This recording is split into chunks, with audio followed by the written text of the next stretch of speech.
Madame Lamia El Harraj pour le groupe Paris en commun. Madame la maire, chers collègues, nous sommes ici aujourd'hui et je m'en réjouis pour parler d'un projet structurel de cette mandature, les États généraux du stationnement. Cette communication et la délibération qui y est rattachée sont issues du programme que nous avons clairement défendu devant les Parisiennes et les Parisiens lors de la campagne des municipales il y a de ça maintenant 1 an, et ce pour lequel nous avons eu une majorité claire, n'en déplaise à certains. Elle comporte des idées et des transformations qui vont changer la vie quotidienne de nos concitoyens et la ville dans laquelle ils vivent. Comme pour de nombreux sujets importants, la méthode qui a été employée, ça a été rappelé précédemment, est celle de la concertation, tant avec les citoyens qu'avec les professionnels, premiers concernés, et la consultation en ligne, vous l'avez rappelé Madame la maire, a rencontré un vrai succès avec plus de 15 000 contributions. Rendre le stationnement des 2 roues motorisées payant est une demande déjà ancienne de nombreux Parisiens, à l'instar de ce qui se pratique dans plusieurs villes limitrophes comme Charenton-le-Pont ou Vincennes, mais aussi dans plusieurs capitales mondiales comme par exemple Londres. C'est une nécessité devant l'augmentation spectaculaire du nombre de 2 roues et leur stationnement devenu bien souvent anarchique. C'est une nécessité du fait de la pollution de l'air qui, je le rappelle, tue chaque année 5 000 personnes rien qu'à Paris et sur laquelle nous nous devons d'agir.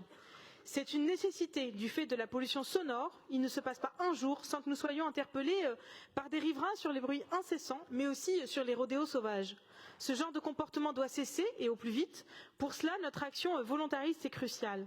Notre politique du stationnement, Monsieur Boulard, est donc celle de la société publique et de l'intérêt collectif. Alors que tous les véhicules électriques, pour leur part, continueront de stationner gratuitement afin d'inciter les usagers à utiliser des moyens de mobilité durables, les scooters et les motos à moteur thermique seront dorénavant taxés pour leur emprise sur la voie publique, et c'est une mesure de justice. J'entends sur certains bancs que nous ne ferions cela que parce que notre situation financière serait catastrophique. Mais enfin, avez-vous donc conscience que ce genre de comportement peut engendrer pour les Parisiens et les Parisiennes? Je vous le demande, mes chers collègues, vivons-nous dans la même ville? Il n'y a pas un jour qui se passe sans que nous soyons interpellés sur les nuisances qui sont générées par les 2 roues motorisées. Il s'agit d'une mesure de santé publique et de lutte contre la pollution et apparemment il convient encore de le rappeler et je trouve ça fort dommage. Car ces véhicules polluent, ils polluent non seulement l'atmosphère, davantage l'atmosphère que les voitures, mais ils génèrent aussi des nuisances qui sont extrêmement importantes, tant sur le plan sonore que sur le plan de la pollution là aussi, et cela doit cesser au plus vite.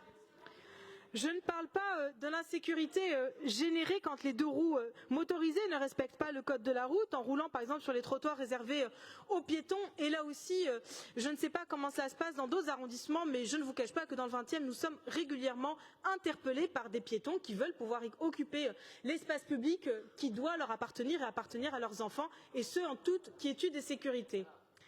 D'autre part, la suppression de la moitié des places de parking parisiennes va permettre de rendre un espace considérable aux habitantes et aux habitants. La rue n'est pas et ne doit pas être que l'alignement monotone de façades d'immeubles, d'un étroit trottoir où les piétons ne font que passer, 2 places de stationnement et de la chaussée. Libérer l'espace de stationnement permettra, selon les endroits, les besoins des riverains et de celles et ceux qui les empruntent tous les jours, de végétaliser, d'élargir les trottoirs, de créer de nouvelles pistes cyclables ou d'installer des composts. Au-delà de ces aspects matériels, il faut que la rue redevienne un espace de sociabilité, de rencontres et d'échanges, ne vous en déplaise, et rendre l'espace aux habitants, aux travailleurs, aux visiteurs, pour qu'ils se parlent et se connaissent, est une belle ambition que pour ma part, je soutiens. Encore aujourd'hui, plus de 50%, et ça a été rappelé tout à l'heure par mes collègues, de cet espace est encore réservé aux voitures. Ce n'est pas juste, ce n'est pas durable et ce n'est pas la société dont nous voulons pour nos enfants. Changer les tarifs de stationnement, c'est donc permettre d'encourager le stationnement en sous-sol au lieu de la rue, et c'est aussi changer les comportements pour réduire les nuisances. Et ce, tout en préservant les véhicules électriques, les personnes à mobilité réduite, les professionnels, les artisans et les taxis, ça a été rappelé précédemment. Donc Madame la maire, chers collègues, en décidant aujourd'hui de réguler le stationnement des 2 roues thermiques, la ville de Paris franchit donc une étape nécessaire pour apaiser l'espace public et lutter contre le réchauffement climatique et la pollution de l'air. Pour ma part, j'y crois fermement et je le défendrai farouchement. Merci beaucoup, chère Lamia El Harraj.